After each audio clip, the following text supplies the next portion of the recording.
My husband's mistress took out a electric magic wand in public. Everyone was shocked, but my husband remained calm. He slapped me in the face and admitted in a big way that he had indulged with his mistress. At last he said that our marriage was no better than a electric magic wand. Liam Westmore, Emerald's husband of 2 years, had forgotten their second wedding anniversary. She had dropped subtle hints to remind him of the special occasion, but her efforts were wasted in vain. She had meticulously fitted her slim figure in a velvet gown and styled her long blonde hair into an intricate chignon at the bottom of her nape, all in an effort to present herself at her absolute best. Yet, the man she had exerted so much effort to impress barely glanced at her. The expansive glass window loomed before her like a colossal painting, showcasing the vibrant nightlife of Ashtone City. Yet, despite the romantic ambiance and the mesmerizing backdrop of a sky adorned with shimmering stars, it failed to salvage her desolate mood. Emerald took a deep breath to calm her nerves. She had suffered in silence, enduring countless torments without a word of complaint. But tonight, she had reached her breaking point, and her patience had run out. "Liam, do you remember what today is?" He glanced up from his phone, his striking blue eyes locked with hers briefly before they flitted away to something else, as though unable to stand the sight of her.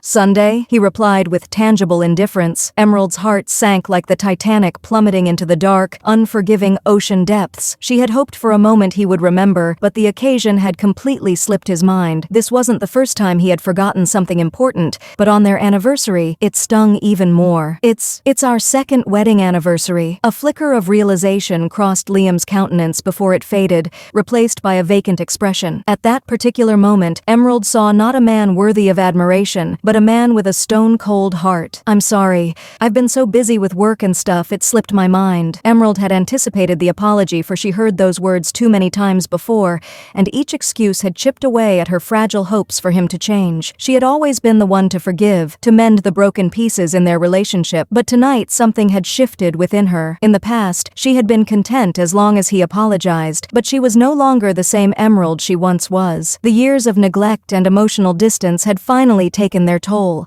She balled her fists tightly and prepared herself for the upcoming storm. "I have given you numerous chances, Liam. I have remained loyal to you, stood by your side, and made efforts to be a devoted wife. But why? Why have you persistently treated me like an outsider?" Her voice cracked, and tears welled up in her eyes. She was determined not to let her husband take pleasure in witnessing her vulnerability. However, beneath the surface, she secretly longed for him to recognize the immense pain he had caused, hoping that it might soften his heart a bit. "Please stop acting like an emotionally battered wife. You're well aware that I had no love for you before we tied the knot. Mother's illness is what compelled me to marry you. Do you think I wanted this either?" Emerald snapped at him. "I am trapped in a family marriage tradition, and marrying you was the only way to prevent my adoptive father from disowning me. All I'm asking for is to be treated as your wife, to be shown respect, and for you to remember our anniversary. Is that too much to ask?" Liam's sharp gaze pierced through her. "I refuse to pretend that everything is fine when it's clearly not. If you're willing to pretend that our marriage is happy, that's your choice, but I will not partake in that charade." Emerald fought back his gaze with equal ferocity. "So, that's why you're seeing someone else behind my back?" The words slipped out of her mouth before she could even register them. She could no longer ignore the evidence that had been piling up,